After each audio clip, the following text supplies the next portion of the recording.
your opening remarks. Certainly, Your Honor. Mr. McMahon here has been accused of the crime of armed robbery. Now, throughout this trial, I will be presenting several pieces of evidence effectively proving his guilt. I feel this trial will be over very quickly, and you will all agree that he is quite obviously guilty. Well, thank you, Mr. Prosecutor. Mr. Defense Man, your opening statement. Thank you, Your Honor. Ladies and gentlemen of the jury, my client, Mr. James McMahon, is not guilty. My client, Mr. James McMahon, cannot be guilty. Sure, all the evidence points to my client as being guilty, but I'm sure that you will all see that he is not guilty. By the end of this trial,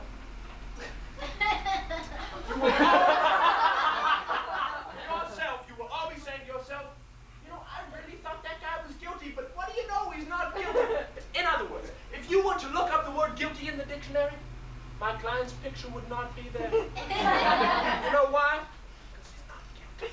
Therefore, in summation, although my client may appear to be very, very, very, very, very, very, very, very, very guilty, he is in fact not guilty. Thank you. Thank you, Captain Defense.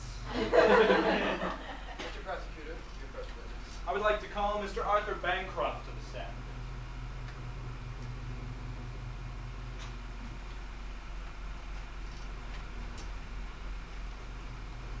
I'm going to tell the truth.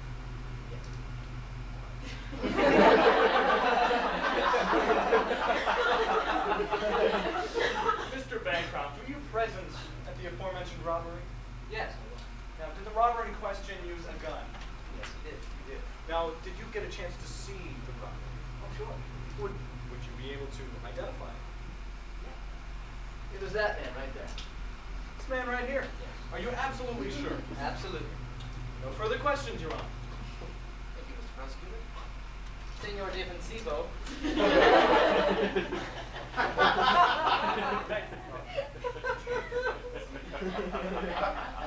Mr. Bancroft, how good is your eyesight, sir?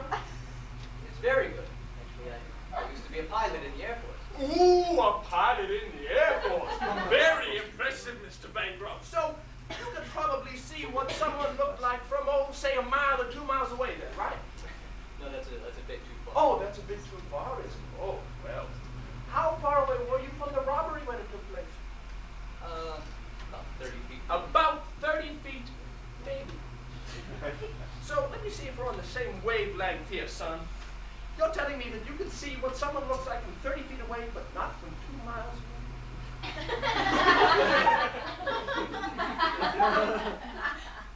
Highly unlikely, sir.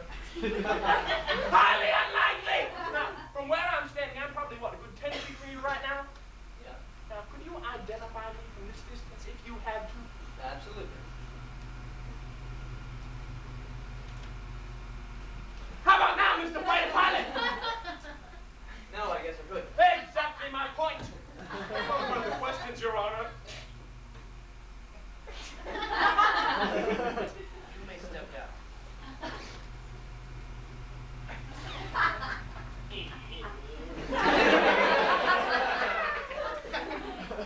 I'd like to call Miss Ann Downing to the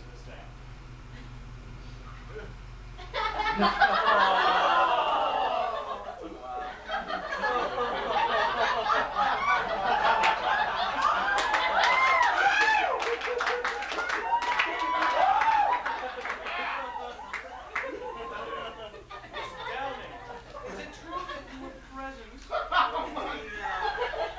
the robbery in question? I was. Did the robber use a gun in the robbery? Should I be sworn in? Don't worry about it, Toots.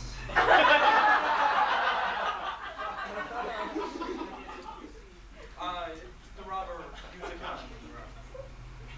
Yes, you did. Sorry. Would you be able to identify the robber? Yes, I could. It was that man right there. This man over here. Are you absolutely sure, Miss Downing? Yes, I'm positive. Mr. McMahon, once again, no further questions, Your Honor. Oh,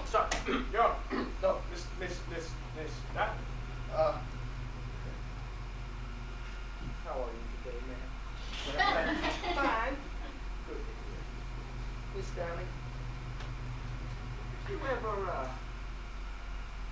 injected yourself with a hot-loving spoonful of heroin? No. How about cocaine? You ever powdered that sweet little nose of yours? No. How about crack? No. Crystal meth? No. LSD? No. Ecstasy? No. Marijuana? Oh, yeah.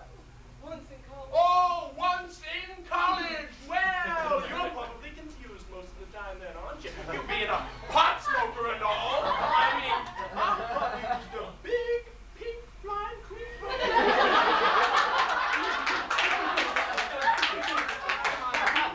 Fast for you, dude. Are you hungry? Do you want some munchies? What are you harassing the witness? Sustained. Your Honor, all I'm trying to prove is how can Miss Dowling correctly identify my client as Manuel Rondo when she's probably not even sure where she's at right now? I do too know where I am right now. Liar! Objection! Sustained. Further questions. Step down.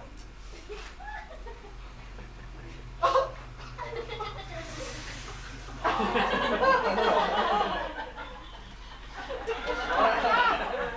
would like to call Detective Alan Billingsley to the stand.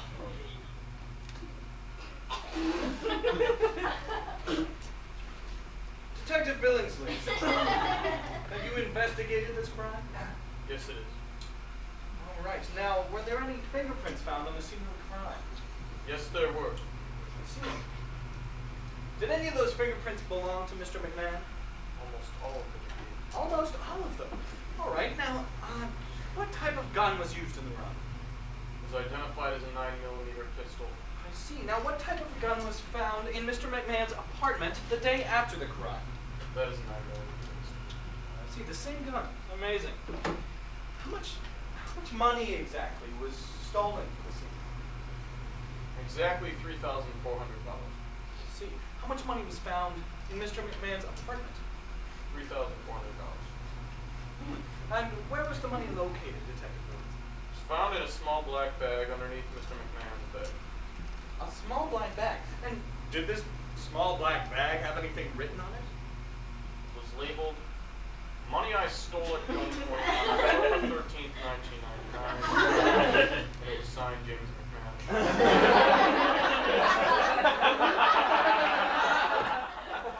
Small black bag with $3,400 in it, found in Mr. McMahon's apartment, with a small note reading, "Money I stole at gunpoint on October 13th, 1999, signed by Mr. James McMahon himself. No further questions, Your Honor."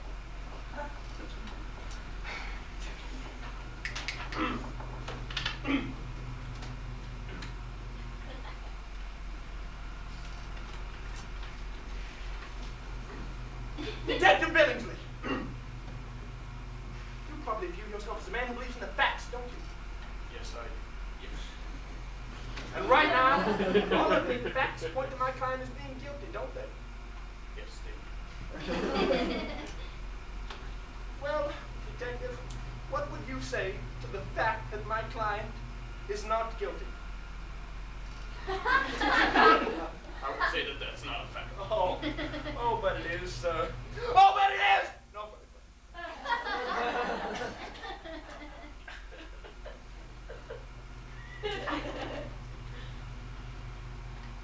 I have no further witnesses. Very well, Mr. Prosecutor.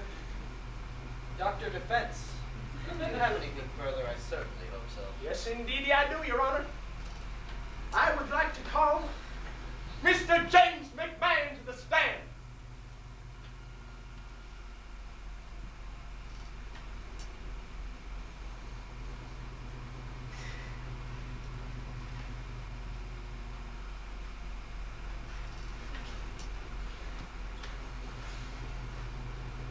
Mr. McMahon, I only have one question for you, son.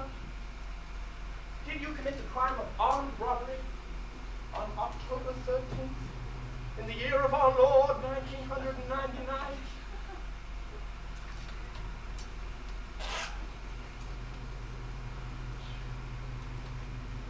Take your time, son.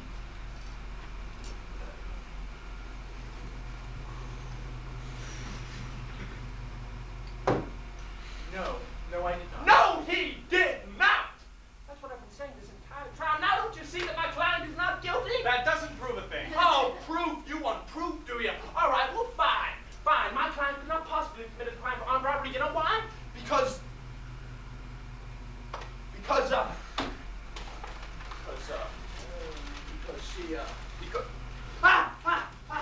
because he is a Catholic. My man